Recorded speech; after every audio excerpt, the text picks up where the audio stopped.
喚醒我，方知這樣寒冷。何謂愛？無非凄風苦雨間，流着血，紅着眼，就算多轉幾個彎，明日縱酒醒宿醉未散。尋常一對到頭來毫無樂趣，然而呼喊痛哭拉扯可是對，為何燒到猛火裏我都不介意伴隨，話我知這生醒了又再醉，問蒼天有幾多快活兒女。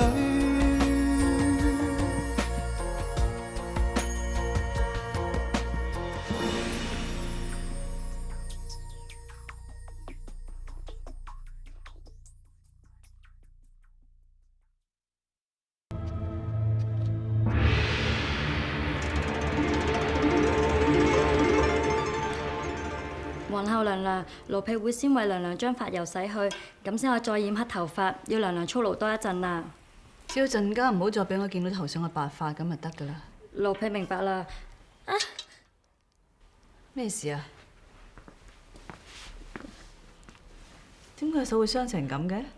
奴婢死罪，奴婢手係今朝意外割破，奴婢以為個傷口已經愈合，所以先幫娘娘梳頭。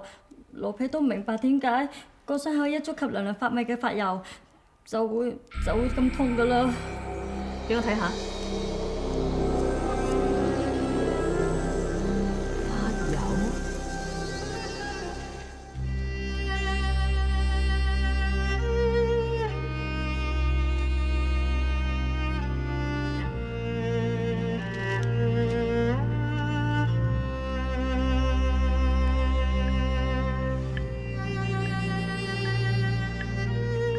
以晨，唔該姐姐。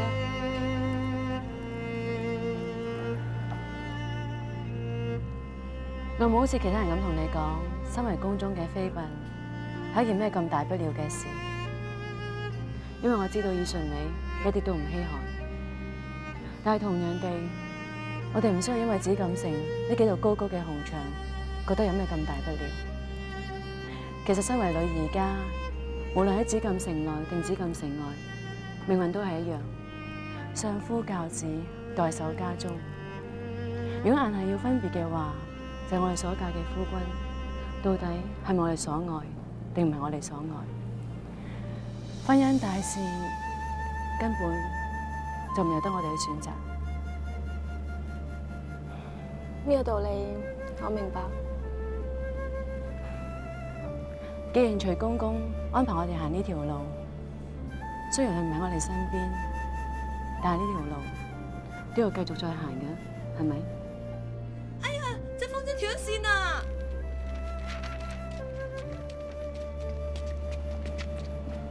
我明白，以後嘅路總要走。我只係羨慕隻風箏可以隨風飄蕩，唔需要煩惱以後要走嘅路啫。我知道你而家好容易胡思亂想，因為你心中冇所求，冇所寄託。妹妹啊，我有嘢送俾你嘅，係咩嚟㗎？種子嚟嘅。種咩嘅種子？你種咗佢，咪知道係咩咯？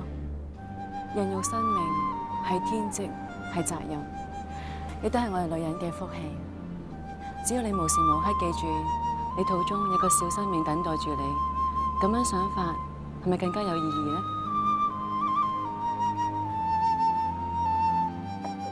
而家幾多月？歲末時分啊，主子。仲係12月。點解今年嘅冬天可以過得特別長咁嘅？貴人主子，你喺南方住，又係今年春天至啱啱到京城，對於京城嘅四季節令，梗係時間唔習慣啦。想當初白蘭啱啱入宮嗰陣時啊，直頭覺得呢度凍到唔住得人㗎。你都喺南方住？白蘭嘅太公係雙白旗騰格氏嘅府中包衣，康熙爺年間就跟隨主子南遷梧州，落籍落戶至今啦。咁你家中人口多嘛？多得主子眷顧，白蘭家中高堂健在。白蘭仲有3個哥哥，都已經各自成家啦。另外呢，就係4個妹妹。至於叔伯長輩啊，一共有5房人，全部都同住鄉間。而堂表兄弟姊妹呢，加埋埋，總之呢，一過時過節呢，串起門子上嚟就人頭湧湧，嘈喧巴閉啦。白蘭失言，請主子恕罪啊！講到家中嘅事，邊個唔會樂極忘形，講多2句啊？你服侍咗我咁耐，我而家先知你嘅身世，係我呢個做主子嘅粗心大意就真。主子你千祈唔好咁講啊！白蘭受唔起，白蘭會接受噶。講多2句關於你家中嘅事俾我聽。你哋兄弟姊妹感情點㗎？關係點啊？佢哋通通都好怕我噶。怕你？我啲叔伯長輩咧就重男輕女，偏偏我阿爹咧就最錫我，所以我喺家中就最惡噶啦。不過入咗宮之後，佢哋想驚都冇得驚啦。唔怕啦，過多幾年你就可以離開呢度，翻返去一個等緊你嘅地方，見翻一啲等緊你嘅人，咁已經係一件好幸福嘅事啦。主子，係咪白蘭剛才講嘅說話令到你唔開心啊？呢度風大啊，小心惹風寒，傷及龍胎啊！不如早啲返承乾宮啦。承乾宮外、承乾宮內都係一樣嘅啫。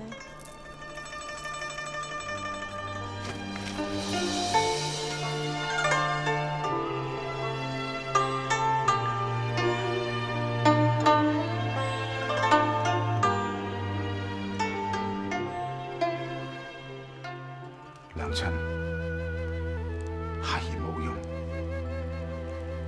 孩兒當日實在唔應該再留宮，唔應該去迷戀一個唔應該迷戀嘅人。孩兒高估咗自己嘅本事，孩兒以為絕對可以放得低呢個女人，但係事實，孩兒一錯再錯。到此地步，孩兒實在冇退路。我唔係想自保，如果可以以我嘅命平息呢一件事，我絕對可以咁做。只可惜孩兒對呢個女人仍然眷戀難捨。有想過與佢一起償命，但係咁做會連累佢腹中無辜。要我手刃親兒，我實在做唔到。娘親，你教下我，孩兒應該如何自處？應該如何自處？既然好心留喺家中，出到嚟都係想飲杯酒啫，喺邊度飲都係一樣嘅啫。我哋兩父子有幾耐未試過咁樣靜靜啲飲杯酒咧？唔記得咁耐。咁你又記唔記得你第一杯酒係我教你飲嘅？我借我哋真係父子緣薄。咁多年來數到最親密日子，亦只在嗰細細嘅杯酒上，只此而已。爹，我哋父子兩人，邊個興邊個都好，今日無需再多講。嚟，難得今日好酒興，為求日後有所回報，你就痛痛快快陪阿爹飲一晚。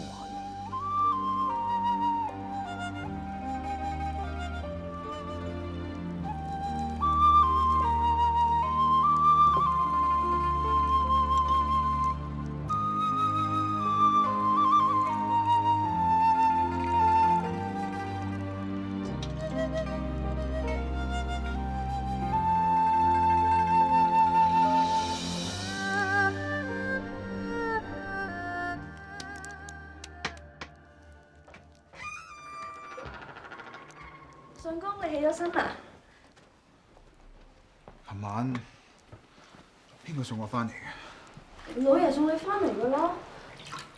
你唔好搞咁多啦，洗個面先啦。係啦，做咩琴晚飲到咁醉嘅？好傷身㗎。哎呀，你隻手又滲血啦！做乜傷咗咁耐，仲未好翻㗎？我要趕回宮。回宮？又話今日你唔使值班㗎。邊個話嘅？老爺話嘅咯，佢今朝吩咐落㗎。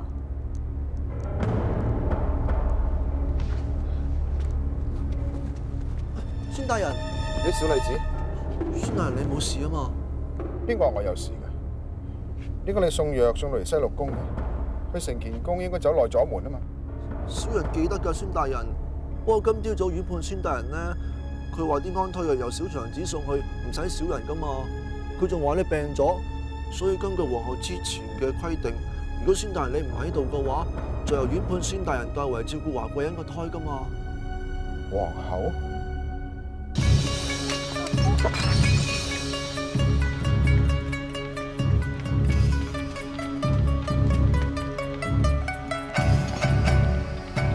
朱子啊，啲藥啱飲㗎啦。嗯，擺低得啦。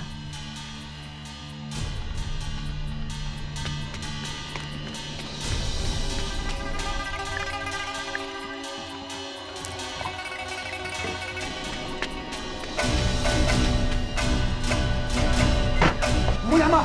咩事啊？我問你有冇飲過？我正想飲，你就衝入嚟咯。發生咩事啊？果然係西藏紅花。點會咁㗎？主子，發生咩事？主子，哦，冇嘢，我唔小心打死咗換藥啫。咁我叫藥房再知過你。唔使啦。咁啊係，預藥房嘅事，孫大人自會打點。我亦都相信孫大人會將件事好好咁交代一次，係嘛？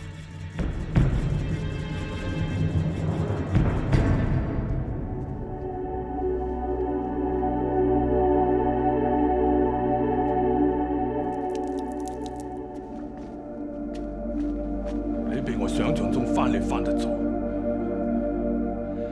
你仲有面目上香？你以為喺娘親靈前上柱香就可以掩飾你同皇后做嘅一切咩？我真係唔明白，作為一個大夫，點可以忍心毒害華貴人嘅龍胎？嗰個根本就唔係龍宗，我有冇講錯？若然你唔係喺我娘親面前懺悔，我亦都唔會知道呢件事。既然你知道呢個胎係你嘅親孫，點解你可以咁狠心落手？華貴人肚裏邊嗰係熱種，根本就唔留得啊！俾人揭發自早時，你以為可以瞞得過一世咩？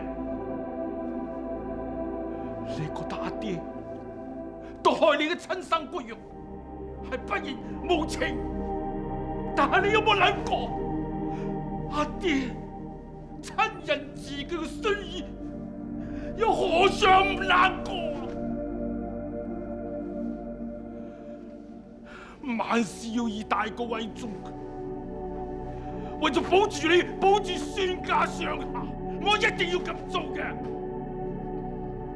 事已至此，你就將呢件事告一段落啦。件事仲未完。咩話？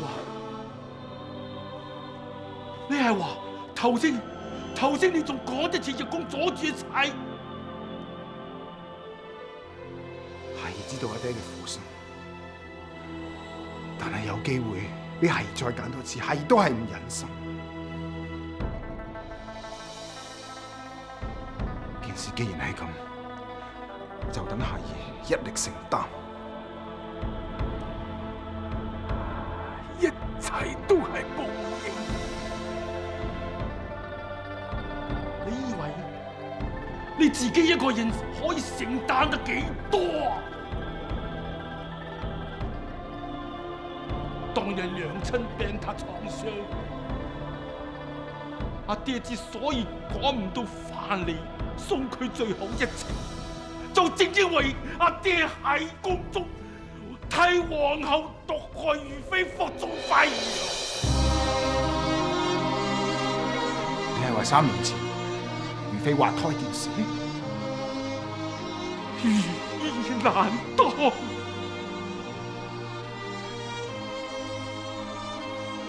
你同情阿爹，身不由己又好；你怪阿爹趨炎附勢又好。阿爹最終賠上遺憾終身呢個羞恥，但係估唔到，我真係估唔到，上天對我嘅懲罰仲未夠啊！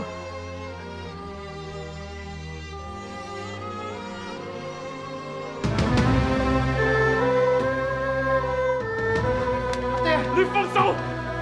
我係我闖，敢作敢當，你唔需要為我咁做。況且呢個唔係解決問題嘅方法啊！阿爹並冇打算為追自盡，事到如今，只有自斷雙字，早早借此向皇上請辭，希望係東窗事發之時，我哋一家三口可以有隱世避難啊！阿爹，你聽我講啊！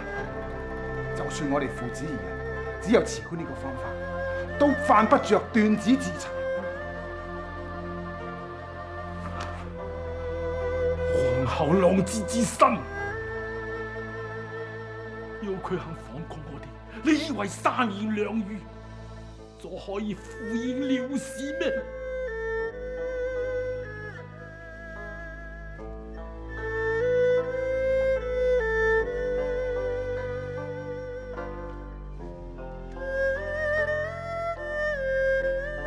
如果只有呢個方法，斷子嘅都唔應該係阿爹嚟。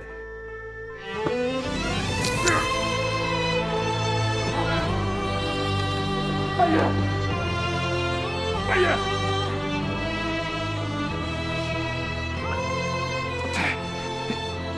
係夏兒嘅錯，夏兒對華貴人嘅痴情係孽債。呢隻手指上面嘅傷一樣，次次美好，只係因為夏兒遲遲唔捨得了斷。夏兒今日知道阿爹多年嚟嘅苦況，夏兒清醒，只有呢個方法。如果皇后要交代嘅，就攞夏兒嘅手指去。係啊！對唔住，大爺，對唔住。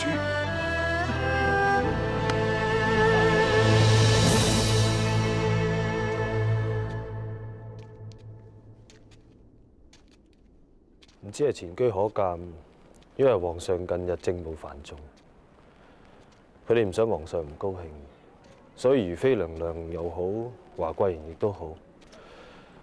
佢哋只不過係每日依時返儲秀宮請安應酬，根本就冇同皇后有啲乜嘢嘅衝突同埋接觸。相對嚟講，皇后即係顧住進補養生，根本就冇時間去同佢哋計較。安善，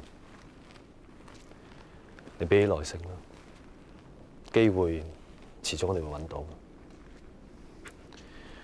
計我話喺段日子，你應該想辦法去接近皇上。你都知道皇上喜歡嘅係你嘅聰明機智。如果你可以喺佢身邊為佢嘅政務瑣事去分憂嘅，你累積呢份本錢，日後一定唔會浪費。我唔想養心殿。你唔好咁啦，而家各人都有所恃，單單係你。乜連你都想懷龍胎咩？皇上始終都係你夫君。皇上始終係皇上，佢喺我心目中只不過係一個報仇嘅工具。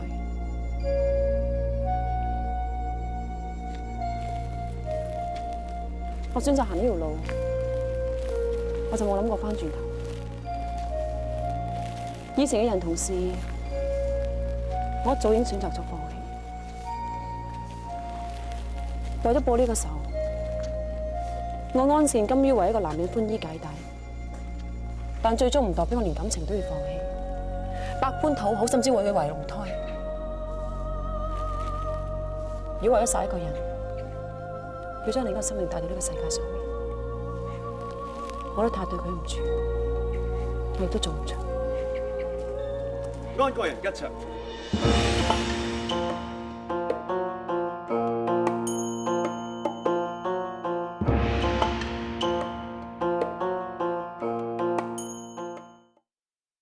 安國人吉祥。汪公公，免禮啦。常公公咁啱嘅，嚟陪安國人遊園啊！原本我想返如意館嘅，途中見到貴人，所以陪主子行一段路，以免貴人主子佢立門。安國人覺得今日有啲悶咩？咁就啱啦！有人送咗幾盤名菊俾皇后娘娘，皇后娘娘正好吩咐奴才邀請各位貴人主子到儲秀宮煮酒共賞。如今就不如等奴才吩咐小蓮子太貴人你先行領路好嘛？奴才仲要到個宮房快快咁傳話。咁有勞你啦，汪公公。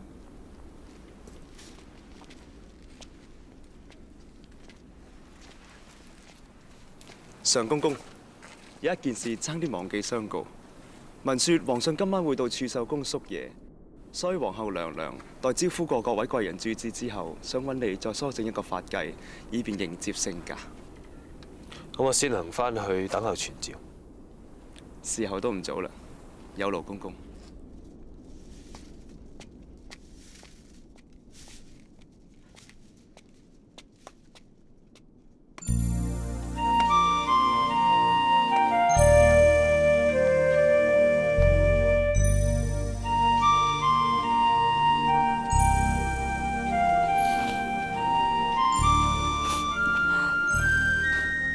子蘭，發生咩事啊？常公公，冇其他人喺度，你叫翻小六子得噶啦。華貴人唔係咁想我同你哋呢邊啲人咁多説話。我明白，各司其主。華貴人既然唔想向宮中有説話傳俾其他主子聽嘅，你要避忌都係啱嘅。不過華貴人如果對你有打罵嘅，你自己就要想一個辦法噶啦。主子佢冇打我，係我自己鄉下啲事啫。你鄉下發生咩事啊？聽出邊啲人講，話天理教地方嘅動亂已經亂到去湖北。我同我爹娘有成大半年失去咗聯絡，我真係擔心佢哋會有事啊！所以我咪去內務府嗰度諗住同佢哋請辭咯。點知佢哋諸多阻攔，呢樣又話唔得，一陣間又話皇后唔俾。我琴晚發夢夢見我爹娘啊！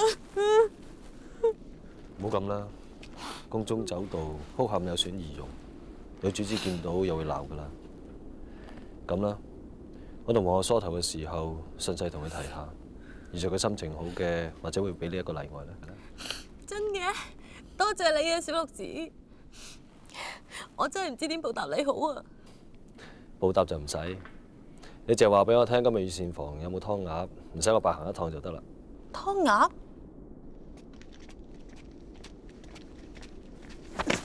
丁蘭冇失，丁蘭向汪公公賠罪。喺宮中咁耐規行矩步都唔識嘅咩？行啦，就算得一半都夠個小六子受。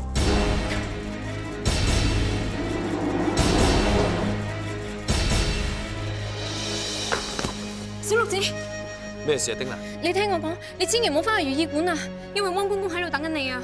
皇后咁快就請召？咩皇后啫？佢哋心懷不軌，預備咗壺毒酒俾你飲啊！毒酒？當日貴人主子仲係姑姑嘅時候，佢為咗保存秀英條全屍，就用毒藥嚟送佢上路。嗰種氣味我到今日都仲記得㗎。小六子啊，你究竟得罪咗皇后娘娘啲乜嘢？點解要賜毒酒俾你飲咁嚴重啊？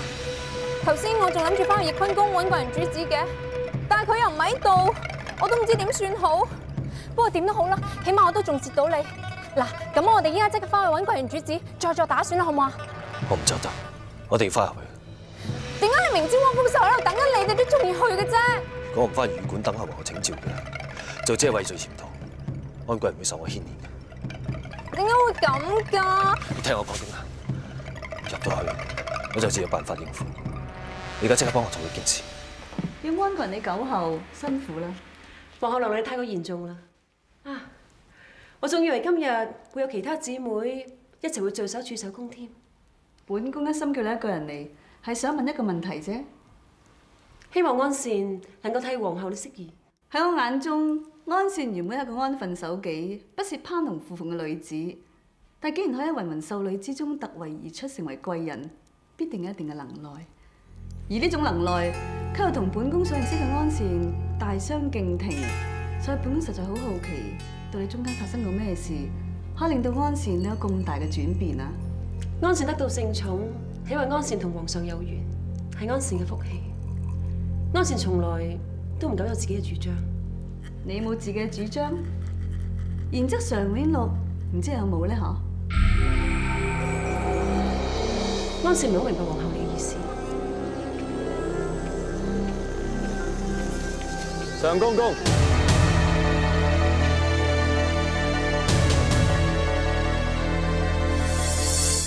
常永祿原本係一個卑微嘅小太監，難得本宮欣賞佢對梳頭巧手，先提拔佢喺身邊。點知佢恩將仇報，竟咁喺本宮法律之中落毒。唔知安善，你又覺得佢出發點係咩咧？你同常永祿乃係義兄妹，宮中人盡皆知。如今常永祿既然斗膽向本宮落毒，相信呢個主張亦未必係佢本意啊！常永祿之所以喺發油上面落毒，一定係其中有所誤會，另有 QK 嘅。咁你盲當人嚇死幫你嘅事，你有冇覺得 QK 啊？果然係呢件事。我早就估到，小小嘅貴人竟咁火結來事，衝住本宮落毒行兇，背後總有原因嘅。而對於你嚟講，原因只有一個，就係你已經知道咗真相。皇后娘娘有旨，話常公公你辛勞啦，所以喺傳召之前，特意賜貢酒一壺，嚟獎勵常公公你。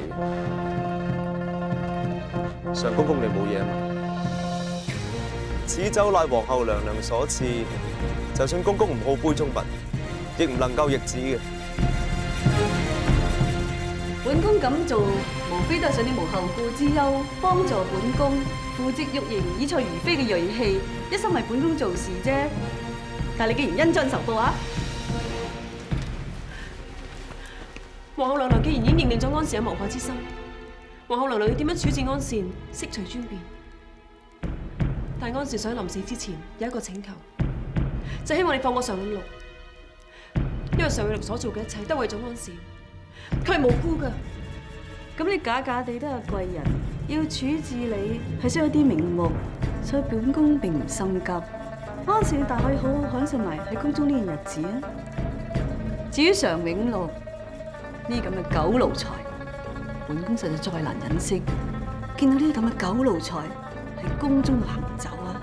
常公公，大家都心知肚明，你又何必逼我揭開肚皮，要我難做呢？正所謂有功必賞，有過當罰。你知我知，呢一杯酒你係唔飲唔得嘅。常公公，唔好唔記得你嘅安貴人仲喺儲秀宮入邊。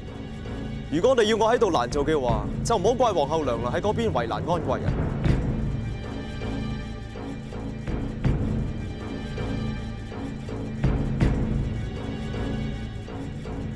辛苦王公公送我情。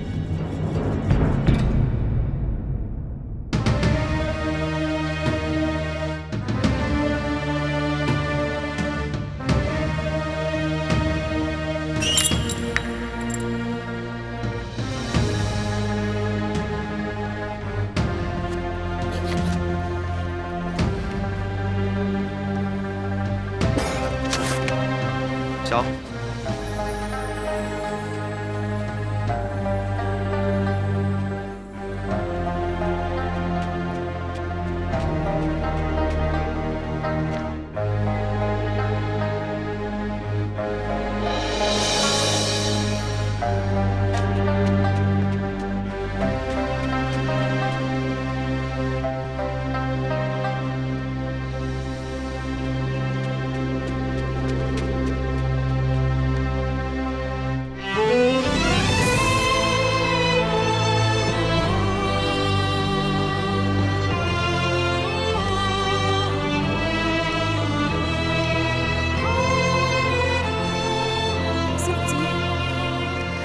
子，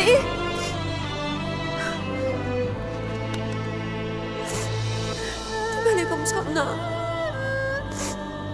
有冇日子你唔俾我斷？你應該好清楚知道你咁樣做係唔會成事嘅。你叫我唔好似殺皇后，你到底記唔記得你講過啲乜嘢？點解你咁樣傻？你要咁樣做，仲要瞞住我？你太辛苦，你背負得太多。成件事都唔關你事，你唔需要咁樣幫我㗎。係我令件事變成咁。你同我手死！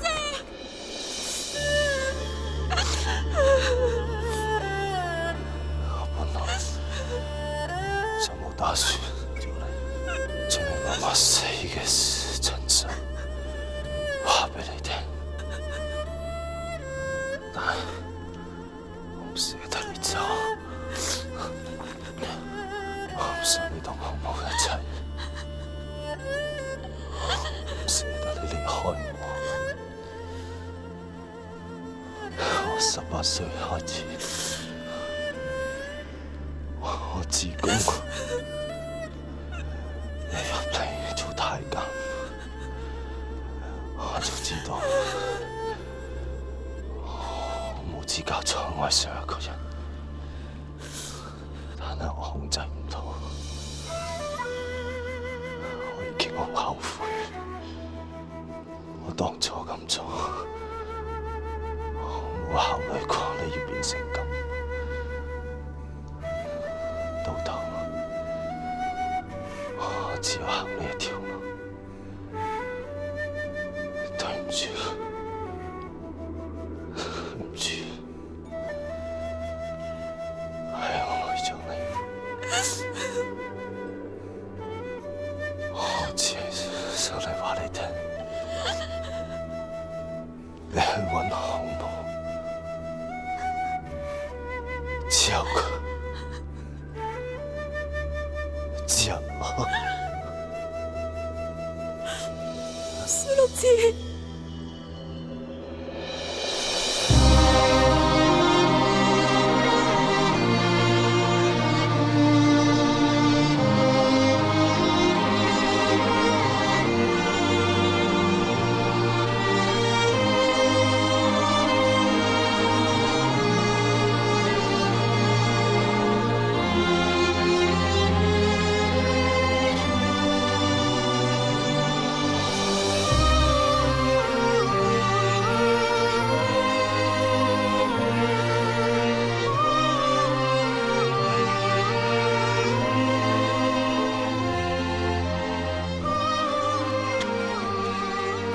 呢封信係小六子要我一定要交到俾你睇㗎。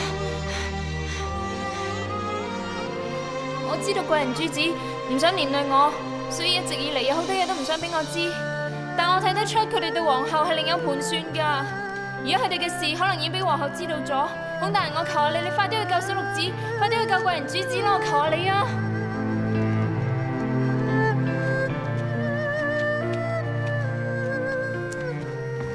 安貴人啊，孔大人求見。你唔好埋嚟，呢度冇你嘅事，你走先。我想自己一個人靜下。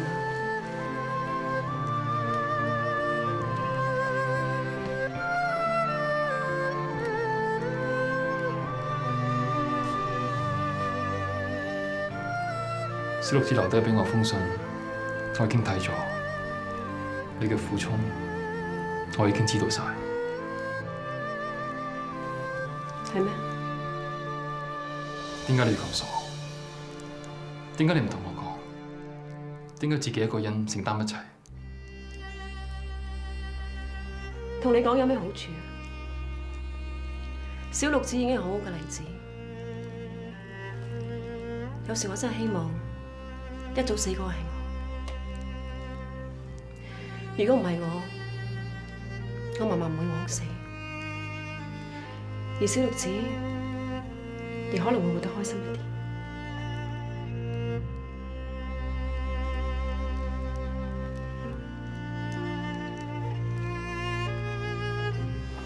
安善啊，件事已經過咗去，就算再埋怨自己，都係冇用嘅。無論點都好，有咩事，我哋再從長計議。從長計議，我天機已經算盡，我都落得如此下場，我仲可以去算，我仲敢去算？皇后縱然係後宮之首，但係你亦身為貴人，佢唔敢對佢亂嚟㗎。只要打住條命嘅話，就一定可以對付佢。乜你覺得今時今日我條命仲值得保咩？點解唔值啊？如果你為小六子件事而自責嘅，點解就辜負咗佢為你嘅犧牲？安善啊，只要唔放棄嘅話，任何事一定有解決嘅辦法嘅。我知道呢件事你唔會對人透露半句，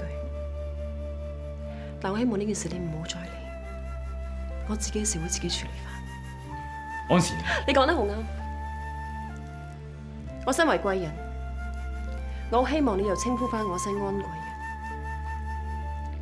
丁蘭送客。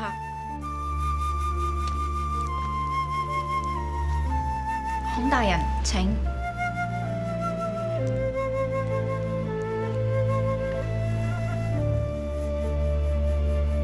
本宮都隱約記得喺欽安殿抄經嗰段日子，同安貴人曾經有過一席話，當時都覺得佢講嘅說話好奇怪。原來佢喺背後係發生咗一件咁嘅事。見娘娘明白，娘娘哋幫安善呢個忙啊！姑勿論安善嘅親人係點樣俾皇后所殺都好，安善伙同小六子毒害皇后一事，若然皇后仍然有罪證喺手，咁安善呢條命，無論任何人都保唔住。你做乜嘢啊？孔大人啊，你又何苦令娘娘難做呢？安善身負深仇大恨，可冇即識誤會佢、冤罵佢。到咗今日，就算真相大白，我都冇能力保住佢條命。所以到咗而家，我只求娘娘你，只要娘娘即係佢唯一嘅出路，求娘娘成全。咁你唔起身，本宮點可以幫你啊？娘娘，依你所講，觀乎形勢，皇后殺害小六子之時，未有同時加害安貴人，似乎皇后對佢貴人嘅身份仍有顧忌。呢個時候，皇后憂慮嘅應該係華貴人同埋純貴人先啱，所以呢一時三刻，安貴人應該唔會有事。呢件事你就等本宮先諗一諗。你睇你徹夜未眠，好好翻去休息先再講。謝娘娘，好冇先行告退啦。呢個孔大人又係嘅，憂心還憂心啊！到咗今時今日，主子貴人都唔識得嗌一聲，口口聲聲嗌人家個名，都唔識得避忌一下。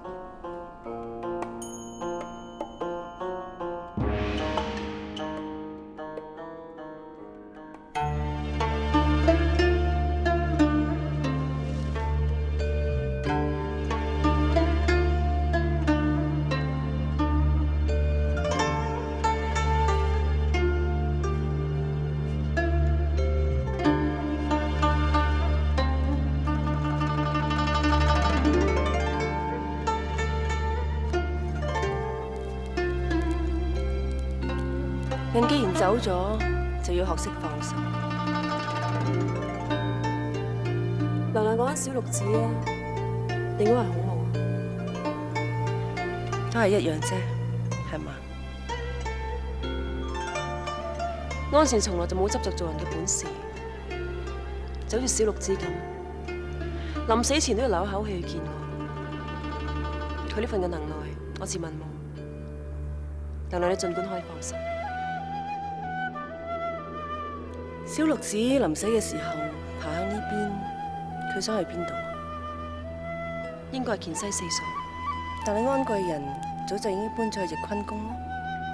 可能小六子臨死前一時糊塗，仲以為我係以前住喺乾西四所嗰位姑姑。的確糊塗，不過做人嘅路，既然已經選擇咗向前行，又豈能話翻轉頭就翻轉頭？娘娘，你仲擔心怕安善會纏住孔大人。本宮嘅意思係，你嘅大仇未報，又豈能放棄？要繼續雖然難，不過本宮可以助你一把。